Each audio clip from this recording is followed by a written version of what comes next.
नमस्कार, बागेश्वरी समाचारमा स्वागत छ। म प्रिया स्मृति ढकाल। सुरुमा मुख्य खबरका शीर्षकहरू।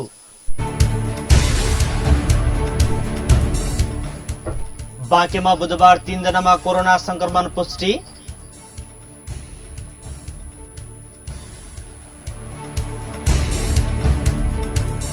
कम्युनिस्ट नेता स्वर्गीय पुष्पलाल श्रेष्ठको 42औं स्मृति दिवसमा पुष्पलाल चोकस्थित श्रेष्ठको शालिगमा माल्यार्पण।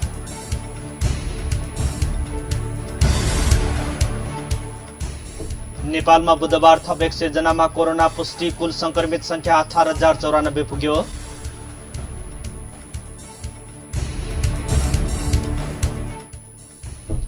बुधबारबाट देशभरका नदीहरूको जलस्तर घट्दै गएको जल तथा मौसम विज्ञान विभागको भनाई।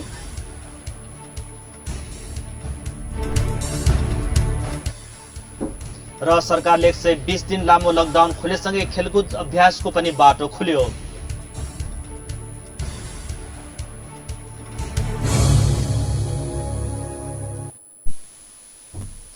अब समाचार विस्तारमा। बाँकेमा बुधबार 3 जनामा कोरोना संक्रमण पुष्टि भएको छ।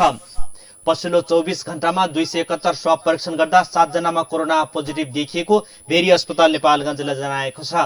भेरी अस्पताल नेपालगञ्जमा गरिएको पीसीआर परीक्षणमा सल्यानका 2 र बर्दियाका 2 जनामा पनि कोरोना पुष्टि भएको छ। बाँकेको नेपालगञ्ज 18 की 26 वर्षीय महिला, राप्ती सोनारी 8 की 36 वर्षीय महिला र राप्ती सोनारी 2 का 20 वर्षीय पुरुषमा कोरोना देखिएको हो। यो सँगै बाँकेमा कोरोना संक्रमितको संख्या 396 पुगेको छ। यी मध्ये 368 जना उपचारपछि घर फर्किएका छन् भने 2 जनाको मृत्यु भएको छ। त्यस्तै बर्दिया गेरुवा 4 का 28 वर्षीय पुरुष र गेरुवा 5 की 19 वर्षीय महिला तथा सल्यानका 25 र 27 वर्षीय 2 जना पुरुषमा कोरोना संक्रमण पुष्टि भएको भेरी अस्पताल नेपालगञ्जले जनाएको छ।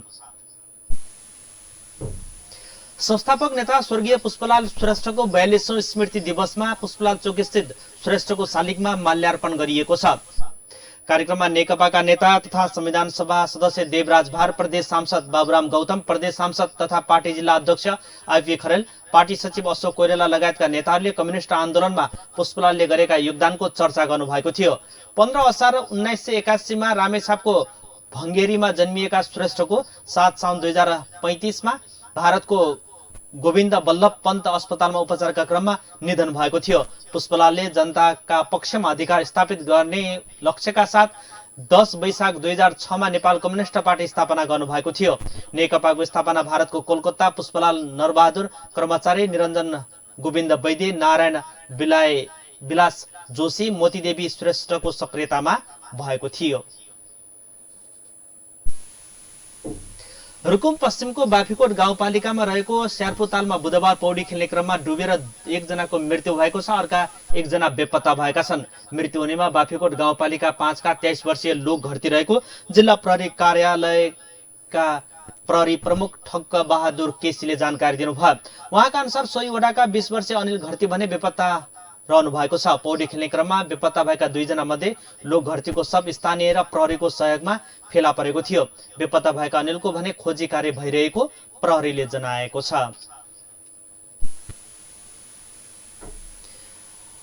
महाकाली नगरपालिका डङ्गी क्षेत्र डुबानमा परेको 3 दिनसम्म पनि सरकारी उद्धार टोली नपुगेको स्थानीयले जनाएका छन्। कञ्चनपुरको महाकाली नगरपालिकाका स्थानीय लास्टको खोलामा बाढी आउँदा नदी किनार बनाएका बस्ती नै डुबानमा परे पनि सरकारी उद्धारकर्मी नआउँदा तनाव भएको बताएका छन्। यो क्षेत्रमा 2043 सालमा निर्माण गरिएको साना जलविद्युत योजनाको विद्युत गृह रहेको छ। साउन 4 गते राति खोलामा बाढी आएपछि उक्त क्षेत्र डुबानमा परेको थियो। साउन 6 गते बिहान 8:30 बजे सशस्त्र प्रहरी बलको टोलीले करिब 4 घण्टा खोलाको बहाव परिवर्तन गराउन सहयोग गरे पनि बाँकी उद्धारकर्मीहरू नआएका कारण मानमती देवी नआएको स्थानीय मानदेवी कार्कीले बताउनु भयो। तपाईँ अहिले बागेश्वरी समाचार हेर्दै हुनुहुन्छ। अहिलेलाई केही बेर व्यापारिक विश्राम।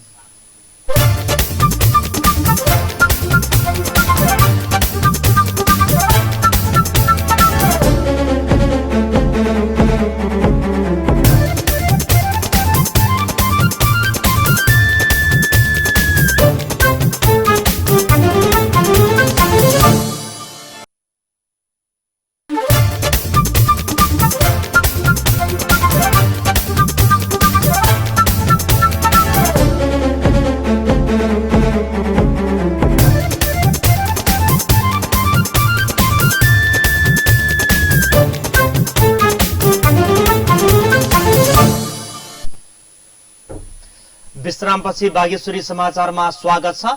अब राष्ट्रिय खबर। बुधबार थप 100 जनामा कोरोना संक्रमण पुष्टि भएको छ। देशका विभिन्न 28 परीक्षण केन्द्रमा गरिएको परीक्षणका क्रममा थप 100 जनामा कोरोना भाइरसको संक्रमण देखिएको स्वास्थ्य मन्त्रालयका प्रवक्ता डाक्टर जागेश्वर गौतमले जानकारी दिनुभयो। यो सँगै संक्रमितको संख्या नेपालमा 18,094 पुगेको छ। यस्तै कोरोनाबाट थप 2 जनाको मृत्यु भएको छ। धनुषाका 60 वर्षीय एक पुरुषको बीपी कोइराला स्वास्थ्य विज्ञान प्रतिष्ठानमा उपचारका क्रममा मृत्यु भएको हो। त्यस्तै 49 वर्षीय चिनिया महिलाको शिक्षण अस्पतालमा मृत्यु भएको मन्त्रालयले जनाएको छ। नेपालमा कोरोनाबाट मृत्यु हुनेको संख्या अब 42 पुगेको मन्त्रालयले जनाएको छ। 100 जना पोजिटिभ र त्यो भनेको 2.6%। आज देशभरि जम्मा सक्रिय संक्रमितहरूको संख्या 5,368 छ। अहिले जम्मा आजको रियल टाइम पीसीआर 3,779 छ। क्वारेन्टिनमा रहनुभएका व्यक्तिहरूको संख्या 20,842 छ।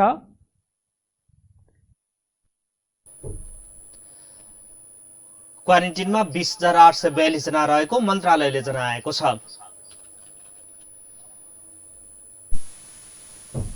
रोल्पाको थवाङ घर भएका पुराना कम्युनिस्ट नेता बर्मन बुढाको निधन भएको छ।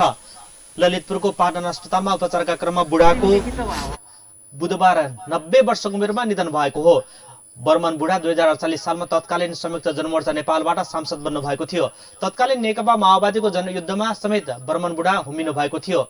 बुढाको निधनपछि उपराष्ट्रपति नन्दबहादुर पुनले राष्ट्रिय झण्डा उडाएर अन्तिम श्रद्धाञ्जली दिनुभएको छ।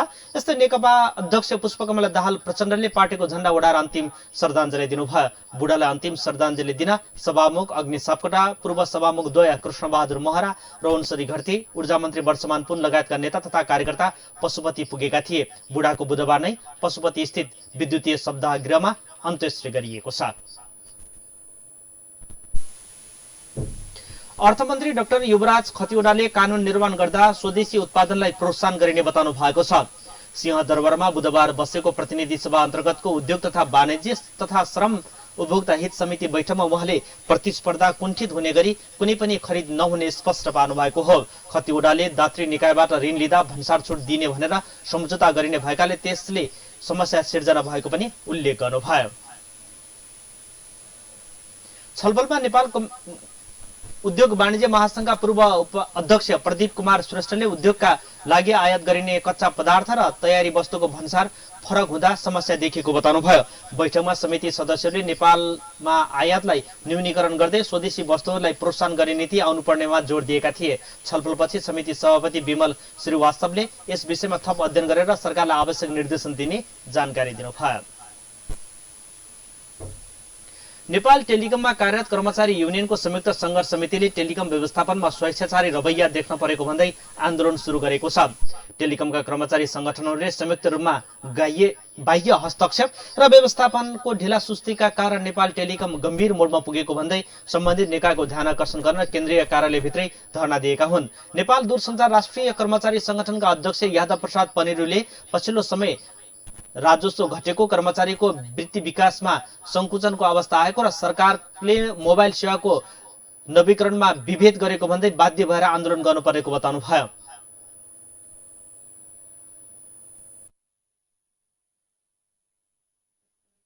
सार्वजनिक संस्थालाई क्रमशः धराशयी बनाउने जुन विभिन्न षड्यन्त्रमूलक निर्णय गरे त्यसको विरुद्ध नेपाल टेलिकम बचाउ अभियानको हिसाबले यहाँका कर्मचारीहरूको वृत्ति विकास र सेवा सुरक्षा सुनिश्चित गर्ने र यहाँका आयोजनाहरूलाई समयमै सम्पन्न गरी उच्चतम प्रतिफल को ग्यारेन्टी गर्ने हिसाबले हामीले यो माग आन्दोलनको कार्यक्रमहरू चाहिँ अगाडि सारेका हौं। नवीकरण दस्तुर वैज्ञानिक बनाउनुपर्ने, संस्थाको आन्तरिक सबलीकरणका लागि कम्पनी पुनर्संरचना गर्नुपर्ने लगायतका उनीहरूको माग छ। मेलम्ची खानेपानी आयोजनाको सुरुङ परीक्षण गर्ने क्रममा दुर्घटनामा परि मृत्यु भएका इन्जिनियर सतीश कुमार गोइदलाई शहीद घोषणा गर्नुपर्ने मागका साथ युवाहरूले बुधबार जनकपुरमा प्रदर्शन गरेका छन्। बुधबार जनकपुरका युवाहरू कदम चोकमा स्वर्गीय इन्जिनियर सहित सतीश कुमार गोतैको मृत्यु सरकारको लापरवाहीका कारण भएको आरोप लगाउँदै विभिन्न नाराका साथ पीडित परिवारलाई उचित क्षतिपूर्ति र घटनाको छानबिन हुनुपर्ने माग राख्दै आन्दोलनमा उत्रेका हुन्। आन्दोलनमा उत्रेका अघि जनकपुरका युवा विद्यार्थीले इन्जिनियर सतीश कुमार गोइतलाई शहीद घोषणा गर्नुपर्ने लगायतका माग गरेका थिए। बुधबारबाट देशभरका नदीहरूको जलस्तर घट्दै गएको जल तथा मौसम विज्ञान विभागले जनाएको छ। देशभरको मौसमी अवस्थाका बारेमा जानकारी दिन बुधबार काठमाडौँमा आयोजित पत्रकार सम्मेलनमा विभागका महानिर्देशक सरोजु कुमार वैद्यले बुधबारबाट क्रमशः वर्षा कम हुँदै जाने भएकाले नदीहरूको जलस्तर घट्दै गएको बताउनु भएको हो। कर्णाली, महाकाली र यसका सहायक नदीमा बहाव घट्दो क्रममा हुने र सतर्क तलै हुने उहाँले जानकारी दिनुभयो। त्यस्तै कोशी, नारायणी र यसका सहायक नदीमा बहाव घट्दो हुने तर सतर्कता भन्दा केही मात्र तल हुने अनुमान विभागले गरेको छ। उहाँले नेपालको आकाशमा बादलहरू घट्दो अवस्थामा रहेको जानकारी दिनुभयो। मनसुनी न्यून च्यापिए रेखा नेपालको पश्चिमी भूभागबाट दक्षिण भेगमा सरेको उहाँको भनाइ छ। आजको यस तस्बिरमा नेपालमा हिजो अस्ति जस्तो व्यापक रूपमा यो बादलहरू देखिँदैन। यो बादलहरू पनि अब क्रमिक रूपमा घट्दो क्रममा छ। त्यस्तै गरेर अहिलेको मौसमी अवस्थाको बारेमा भन्नुपर्दा हाल अहिले पनि मनसुनी वायुको प्रभाव छ। साथै मनसुनी न्यून चापिय रेखा जुन केही दिनदेखि नेपालको भूभागमाथि रहेको थियो त्यो आजदेखि नेपालको पश्चिमी भूभागबाट दक्षिणतिर सरेको छ भने पूर्वी भूभागमा अझै पनि नेपालमा नजिक रहेको अवस्था छ। उहाँले मनसुन कायमै रहेकाले वर्षा हुने तयार यस अघिको जस्तो नहुने जानकारी पनि दिनुभएको छ। अब खेल समाचार। सरकारले 120 दिन लामो लकडाउन खोलेसँगै खेलकुद अभ्यासको पनि बाटो खोलेको छ। मंगलबार मन्त्री परिषदको निर्णय सुनाउँदै सरकारका प्रवक्ता एवं अर्थमन्त्री युवराज खतिवड़ाले भदौ 1 गतेपछि खेलकुदको अभ्यास तथा प्रशिक्षण सुरु गर्न सक्ने बताउनु भएको हो। लकडाउन यता ब्याडमिन्टन, कराते, बक्सिङ लगायतका सीमित खेलहरूलाई छाडेर अरू खेलको अभ्यास ठप्प थियो। क्रिकेटमा केही खेलाडीहरूले कीर्तिपुर स्टेडियम परिसरमा इन्डोर अभ्यास गरे पनि सबै खेलाडी अभ्यासमा फर्कन पाएका थिएनन्। त्यस्तै फुटबलमा पनि विश्वकप छनौटका खेलहरू नजिकै गर्दा अभ्यास गराउन अखिल नेपाल फुटबल संघ एन्फाले पहल गरिरहेको थियो। यसैगरी अरू संघहरू पनि सरकारको निर्णय पर्खेर बसेका थिए। यसै खेल खबरसँगै बागेश्वरी समाचार सक्यो। समाचार सक्नु अघि मुख्य खबरका शीर्षकहरू पुनः एकपटक। बाँकेमा बुधबार 3 जनामा कोरोना संक्रमण पुष्टि।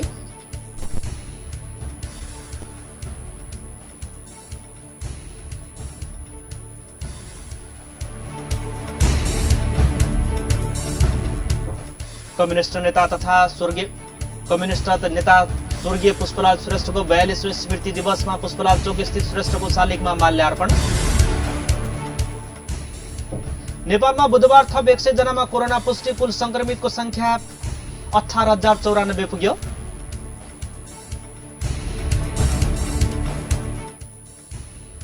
बुधबारबाट देशभरका नदीहरूको जलस्तर घट्दै गएको जल तथा मौसम विज्ञान विभागको भनाई।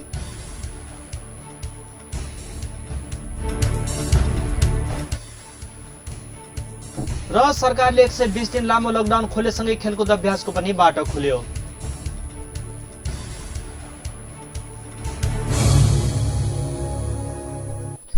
हवस् त बागेश्वरी समाचारबाट म प्रिया स्मृति ढकाल बिदा माग्छु। घरमै बसौं, सुरक्षित रहौं, हेर्दै गर्नुहोस् बागेश्वरी टेलिभिजन। नमस्कार।